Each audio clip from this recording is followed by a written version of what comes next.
Hey friends, welcome back. This is season 3 of Thursday Thoughts Over Tea, and I'm your amazing host, Angie H. And don't worry, just like every other season, we're going to have amazing topics. We're going to have amazing guests. We're going to deal with our holistic health, and we're going to also dig into societal issues and the things that plagues us.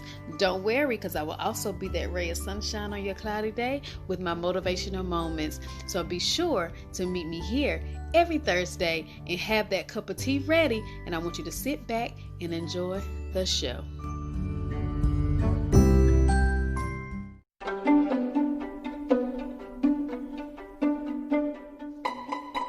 Hey guys, and welcome back to another episode of Thursday Thoughts Over Tea. And I just want to jump in and talk about everything that we are going through, everything that we are facing as a culture, with trying to actually lift our voice and fight for our rights to be treated as human beings, fight for our rights to be seen, and this to say that, hey, we matter too.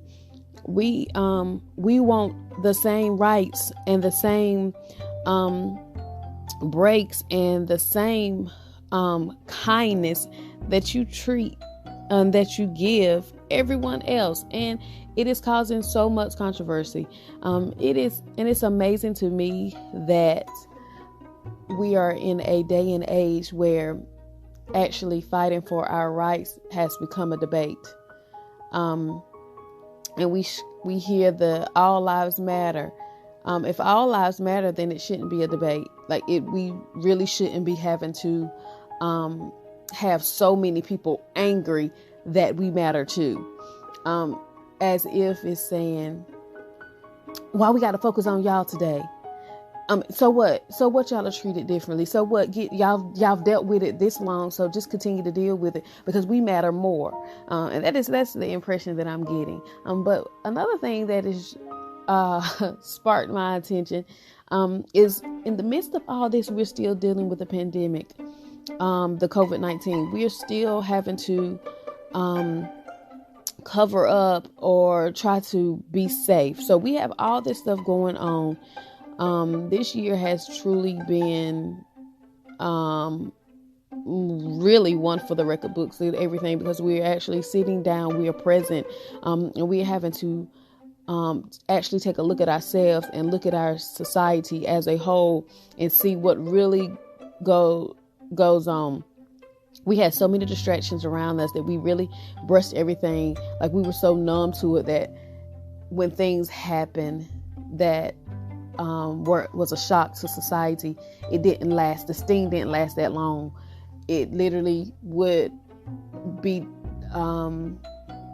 a moment in time, and then we go back to business as usual. But now we have to actually be present in everything, and we actually have to see, and we actually have time to sit and think and be like, okay, what is the strategic plan? What has to happen? What needs to change? And so we're lifting our voice and we're fighting back. But now we have executive orders that, hey, we have to wear a mask. And the uproar for having to cover your face for a brief moment in public. It didn't say walk around your house with a mask on. The order did not say driving your car with a mask on. It said when you are in a public place to actually cover your face to not spread the virus even more, because the numbers are still rising. They're going in the wrong direction. And it's funny to me, and I look at it in this sense. There's a group of people that feel that they can dictate and tell other people what they should be doing with their lives, because for whatever reason in their mind that they are superior beings, they're invincible and rules do not apply to them. So when they have to be treated like everyone else, when they're knocked off their pedestals of self, and they have to do what everybody else is doing, now it's an outrage. Now it's political. Now it's let's burn these masks. But these same groups of people argue that all lives matter. If all lives matter, put your mask on. you have children, you have elderly, you have people with weakened immune system because of some pre-existing conditions that may can't fight off a virus, that may can't bounce back from a sickness that have tore them down for 14 to 21 days. But all lives matter. All lives matter as long as you don't have to comply with rules that have been set. I think it's rather selfish. If all lives matter, put the mask on. Okay, if it's a conspiracy, if it's a fake disease, if you don't believe, if you think it's a government ploy, okay, it's better to be safe than sorry. Because it's more serious than we think. And if it's a man-made condition, if it's a man-made disease, that makes it more dangerous because that means there's no cure. That means that you can't go into the earth and fight it out, because anything from the land can be treated by the land. So I'd rather protect myself from something that they created in the lab, because that means that they have the cure in the lab and they're not willing to share. Is my opinion. Again, these are just my thoughts on Thursday. But the same groups of people love to say what everybody else should be doing. I've seen so many videos of people walking up to other people, disturbing them, telling them, hey, you need to be doing this or you need to be doing that. But yet they don't comply. So my thing is, who are you? Who made these people so high and mighty on whatever this fictitious pedestal that they have placed themselves on to be all seeing and all knowing, greater than God himself, and things don't apply to me? I don't know where these people have come from. And I believe it's privilege from decades and centuries ago. But it comes a point in time where let's get back to normal. And if this is what it takes for you to throw your little mask on in Target or Walmart, put the dang on mask on and take it off when you get to your car. I mean, why is everything for a debate? Black lives don't matter because all lives matter. You don't tell me what to do. I'm not wearing no mask. Burn y'all your mask. They're not going to tell us until you're affected by it and your family starts to die.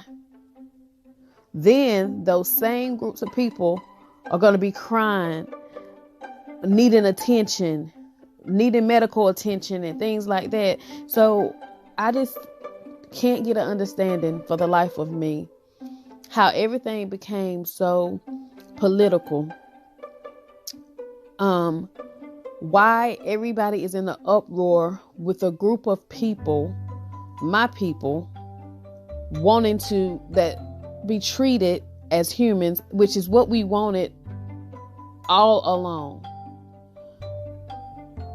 People were so used to treating African Americans less than human that now that people are deciding to speak out and step up, and these are non-African Americans. I have friends and they're losing friends. They're losing family. They're being challenged. Why do you care about them so much? Why are you fighting for them?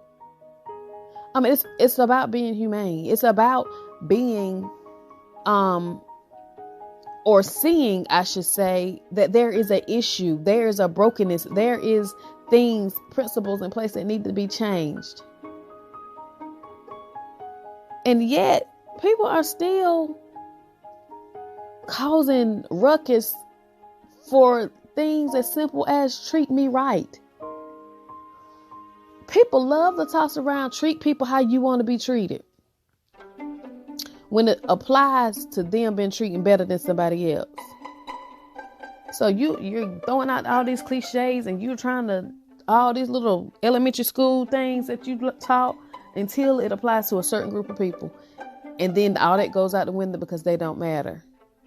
And then you come to a pandemic that is a virus. And we personally know people that have died from this virus.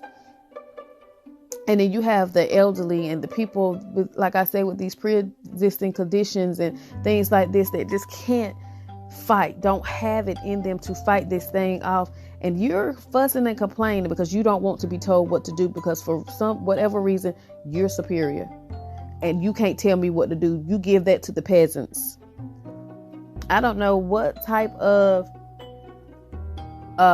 kingdom mind, I rule the world personality these people have. But let's be clear. We're all human. We all have basic needs and we all have rights. Whether you want to comply or not, you're no better than nobody else. You can catch a virus and die. You can be shot down in the street. It doesn't matter your color. I don't know if white, I guess people are really getting to this white is right and I'm invincible. I can't be shot down in the street. I can't be hung from a tree. That's just not what happens to my color. So everybody else have to worry about the things in life until it starts affecting your own community.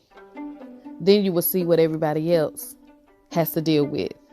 And I believe what is happening is people are seeing these things in the forefront and they're having to deal with it because we are on stay-at-home order, or the states are being opened up in phases and things like that. Because of this, you actually have to digest the horror of being African American, or the horror of a virus that you cannot see killing your loved ones. You actually have to deal with it, and people can't deal with that.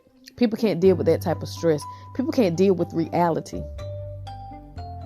And because of that, now you have to deal with these irate and irrational people that don't have the common sense of a can of paint, because now they don't want to have to deal with the fact that you are just like everybody else and you are no different. And people can't deal with the fact that it's nothing special about you. You bleed red like the rest of us, and you can get sick and die, and you can be hunted in the street. So I just want to tell you guys, follow the rules. The quicker that we comply and they try to get a hold of whatever this virus is, the quicker we go back to normal. Like this rebellion and this chaos and confusion that's being brought about with wearing a mask and things like that, you're hindering the process, which is hindering us getting back to a place that we know to be our normal. And then at the end of the day, we may not ever go back to being normal, because now we have sat in it and we face reality that things have to change and things will now be different going forward. Get it together, people. Put the little mask on. People are making them. They are selling them all over the place. I mean, put the mask on. You walking into the grocery store, you walking into Walmart, Lowe's, Hardware, wherever you going, throw it on. Do what you got to do. Take it off it in your car. I mean, I have been wearing a mask since this started. I put it on my kids just in case. So this is nothing new for me, but because it's mandatory now, everybody is losing their minds until you start losing your lives. So comply or die. It's pretty much what they're saying. It's not that hard. But that has been my Thursday thought today. And you guys have a great day. And be sure to tune in, because right after this, I will give you your Black Excellent 365 moment during Black Music Month.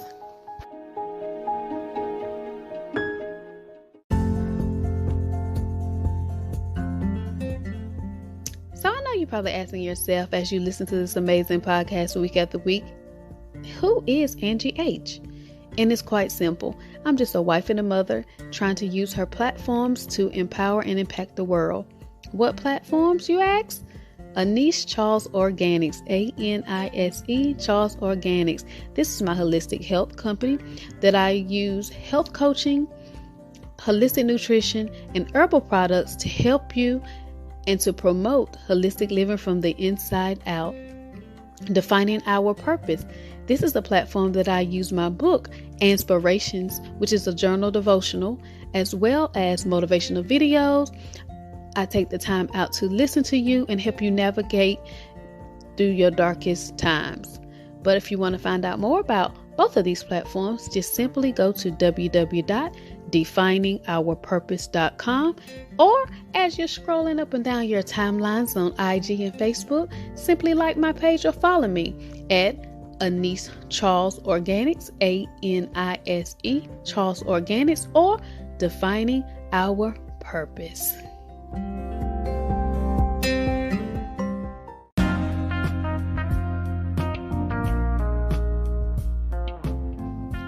Hello, and welcome back to Thursday Thoughts Over Tea, and happy Black Music Month. Today we're going to talk about Marian Anderson. Marian Anderson was born February 27, 1897, and she died on April the 8th, 1993. Marian Anderson was an American singer of classical music and spirituals. Her voice was rich, vibrant, eccentric. She performed in concert and recital in major venues and with the famous orchestras throughout the United States and Europe between 1925 and 1965. But what was important, and I found was an amazing fact about Marian, is she became an important figure in the struggle of Black artists to overcome racial prejudice in the United States during the mid-20th century. In 1939, the Daughters of American Revolution refused permission for Anderson to sing to an integrated audience in Constitution Hall in Washington, D.C. The incident placed Anderson in spotlight of the international community on a level of unusual for a classical musician. With the aid of First Lady Eleanor Roosevelt and her husband Franklin D. Roosevelt, Anderson performed a critically acclaimed open-air concert on Easter Sunday, April the 9th, 1939, on the steps of Lincoln Memorial. She sang before an integrated crowd of more than 75,000 people and a radio audience of millions. She continued to break barriers for Black artists in the United States, being the first Black person, American or otherwise, to perform at the Metropolitan Opera in New York City on January the 7th, 1955. And she worked several years as a delegate to the United Nations Human Rights Committee, and as a goodwill as ambassadress for the United States Department of State. Giving concerts all over the world. She participated in civil rights movement in the 1970s, singing at the March on Washington for Jobs and Freedom in 1963. She was a recipient of numerous awards and honors. Anderson was awarded the Presidential Medal of Freedom in 1963, the Congressional Gold Medal in 1977, the Kennedy Center Honors in 1978, and the National Medal of Arts in 1986, and a Grammy Lifetime Achievement Award in 1991. That has been Marian Anderson and our Black Excellence 365 moment.